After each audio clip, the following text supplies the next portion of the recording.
দ্বাদশ শ্রেণীর বিষয় দর্শন। অধ্যায়ের নাম হচ্ছে বচন। বচন কাকে বলে? না, যে বিবৃতি সত্যও হতে পারে আবার মিথ্যাও হতে পারে তাকে বচন বলে। অর্থাৎ কোনো একটা বাক্য বা সেন্টেন্স দিয়ে দিল, সেই বচনটা বা সেই বাক্যটা সত্যও হতে পারে আবার সেই বাক্যটা মিথ্যাও হতে পারে। যে স্টেটমেন্টটা দেওয়া হচ্ছে তো সেটা কি আমরা কি বলবো? না, বচন। পরিমাণ অনুযায়ী বচন হচ্ছে দুই প্রকার, একটা সামান্য বচন, অন্যটি বিশেষ বচন। আর গুণ অনুযায়ী বচন হচ্ছে দুই প্রকার, সদর্থক বচন, নঅর্থক বচন।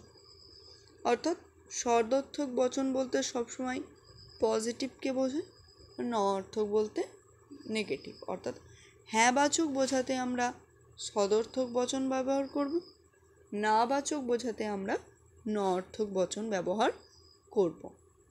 অ্যারিস্টটলের মতে বচন কয় প্রকার? বচন হচ্ছে 4 প্রকার। আমরা যেমন ইংরেজিতে ভাওয়েল পড়েছি, ভাওয়েল হচ্ছে 5 প্রকার, এ, ই, আই, ও, ইউ।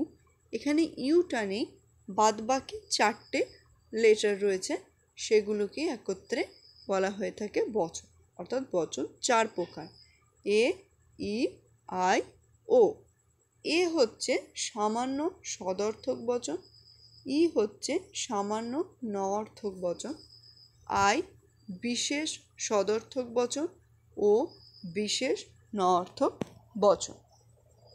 এক্ষেত্রে তাহলে আমরা কি দেখলাম? না, এ আর ই হচ্ছে সামান্য বচন, আই আর ও হচ্ছে বিশেষ বচন।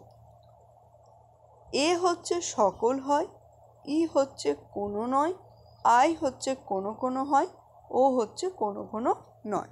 অর্থাৎ বচন যে এই অধ্যায়টা, সেখানে কতগুলো বাক্য বা বিবৃতি তোমাকে দিয়ে দেওয়া হবে, তাকে তোমাকে প্রমাণ করতে হবে। এবং কিভাবে বুঝবো কোনটা কি বচন হবে, তার কতগুলো নিয়ম আছে, সেগুলো আমরা পরবর্তীকালে জানব। এক্ষেত্রে যদি আমি কোনো একটা বচন বা কোনো একটা বাক্যকে তোমাদের সামনে তুলে ধরি, যেমন বলা হলো মানুষ মরণশীল, তাহলে আমরা জানি যে মানুষ মাত্রই কি মরণশীল।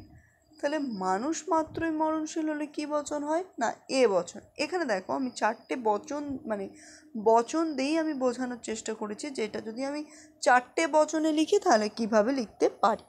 যেমন এ বচন দিয়ে লিখলে কি লিখব? সকল মানুষ হয় মরণশীল। ই বচন দিয়ে লিখলে লিখব কোনো মানুষ নয় মরণশীল। আই বচন দিয়ে লিখলে লিখব কোনো কোনো মানুষ হয় মরণশীল। আর ও বচন দিয়ে লিখব কোনো কোনো মানুষ নয় মরণশীল। এক্ষেত্রে আমরা যদি খেয়াল করি, তাহলে আমরা সামান্য বচন বলতে এ আর ইকে বললাম, বিশেষ বচন বলতে আই আর ওকে বললাম। এই সামান্য বচনের মধ্যেই আবার হ্যাঁবাচক নাবাচক রয়েছে। যেমন এ হচ্ছে সদর্থক বচন আর ই হচ্ছে নঅর্থক বচন। আবার বিশেষ বচনে যদি আমরা দেখব আই হচ্ছে সদর্থক বচন, ও হচ্ছে নঅর্থক বচন। এই আমরা দেখতে পাবো।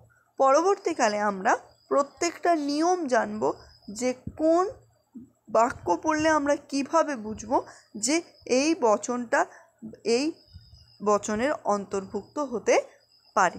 যদি ভালো লাগে অবশ্যই চ্যানেলটা সাবস্ক্রাইব করবে, লাইক কমেন্ট শেয়ার করবে, জানাবে তোমাদের নিজস্ব মতবাদ। পরবর্তীকালে আমরা প্রত্যেকটা নিয়ম সম্বন্ধে জানব।